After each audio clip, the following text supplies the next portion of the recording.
Nah di camp 3 Pak, di Perengan Pak. Camp 3 itu ketinggian kurang lebih sekitar 6.500 Pak. Iya. Kita terkubur es Pak. Terkubur es? Iya. Kena badai. Jadi di Perengan, ya kemudian kena badai, kemudian terkubur es. Kita ya bersih-bersih, buka tenda. Tapi kita selamat. Ya, bayangkan Pak, kita 3 orang, didampingi pelatih 3, Sherpa yang kuat tuh hanya 2. Apa Sherpa? Sama satu lagi Sherpa. Camp 1, Camp 2, Camp 3. Nah di Camp 3 Pak, di Perengan Pak. Camp 3 itu ketinggian kurang lebih sekitar 6.500 Pak. Iya. Kita terkubur es Pak. Terkubur es? Iya. Kena badai. Jadi di Perengan, ya kemudian kena badai, kemudian terkubur es. Kita ya bersih-bersih, buka tenda. Tapi kita selamat. Jadi beberapa hari kita tidak lanjut. Baru setelah itu kita lanjut ke Camp 4. Sampai Camp 4 itu Pak, tengah malam. Ya kan? Kemudian sampai di Camp 4 itu malam, kemudian setelah itu istirahat sebentar, jam 12 kita harus berangkat. Mendaki ke puncak. Dan tidak boleh lebih dari jam 2 siang. Iya.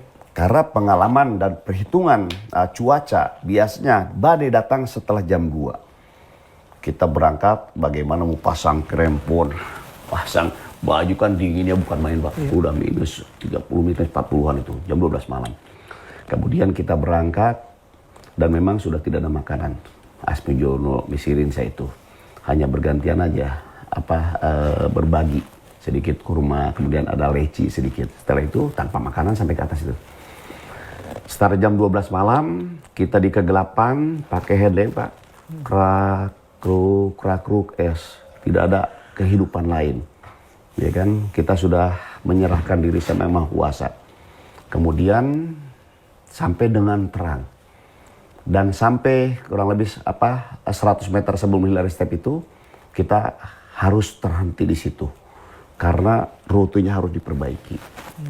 Saya Misirin Asmijono. Akhirnya Sherpa pelatih perbaiki rute. Kemudian ini bagaimana sudah 1:30, padahal kita tidak boleh berjam 2, padahal sudah dekat Pak. Nah, akhirnya ya sudah, mereka lebih baik pulang daripada gagal dalam tugas. Termasuk saat di tenda, tanya Misirin sama Asmijono, ini luar biasa anak-anak, sudah totalitas, maka banyak butuh perhatian, butuh penghargaan.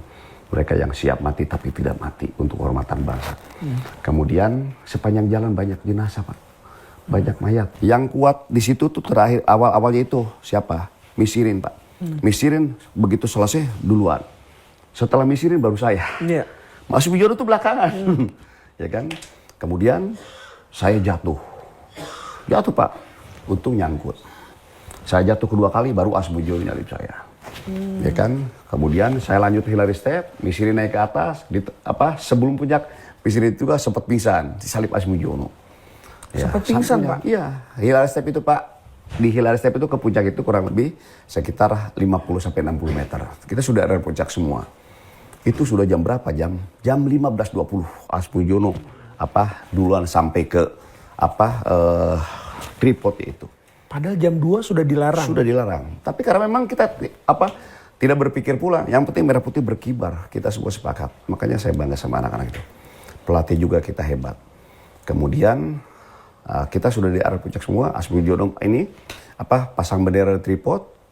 Kemudian setelah itu kita segera turun karena sudah sangat berbahaya. Tapi kemudian, udah sampai puncak sudah ya. Kemudian setelah itu kita kemalaman di ketinggian 8.500. Coba bayangkan, ini mungkin pertama kali ya tim Indonesia yang ada emergency camp. Banyak yang korban meninggal setelah sampai pulangnya kemalaman. Tidak tahan dengan suhu minus 50, 60, kemudian tidak ada tempat untuk tinggal.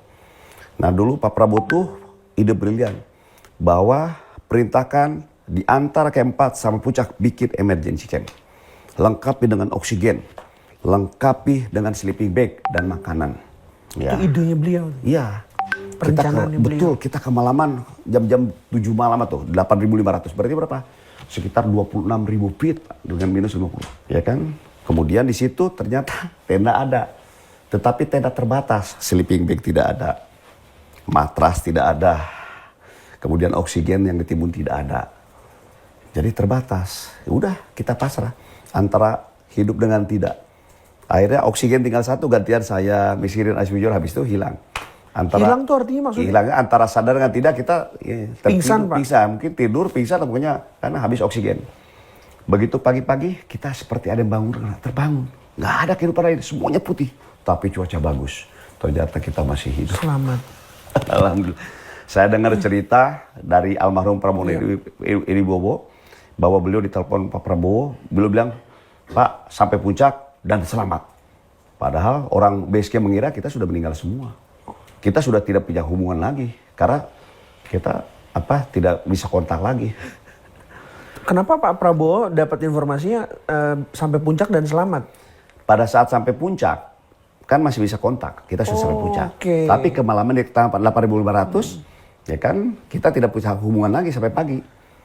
Jadi tapi beliau punya keyakinan aja bahwa anak-anak sampai dan selamat. Padahal kalau orang-orang pendaki gunung di dunia yang ada di base camp memperkirakan kalau kita tidak turun malam itu juga ke Camp 4, tidak, mustahil bisa hidup. Apalagi kita dari iklim tropis. Tetapi makanya kebesaran Tuhan, ya kan? Asmujono, ya kan, sempat takbir, ajan termasuk kita di sana. Ya mungkin itu doa, ya. Dulu Pak Prabowo selalu mengingatkan, jangan sekali-kali terbersit untuk menaklukkan puncak Mount Everest. Karena terkesan sombong. Puncak Mount Everest adalah puncak tertinggi dunia. Itu tempat suci. Kita ke sana adalah untuk menziarahi. Ini luar biasa, Pak. Makanya bilang bukan menaklukkan, tapi kita menziarahi puncak gunung tertinggi dunia. Download Tribun X sekarang. Menghadirkan lokal menjadi Indonesia.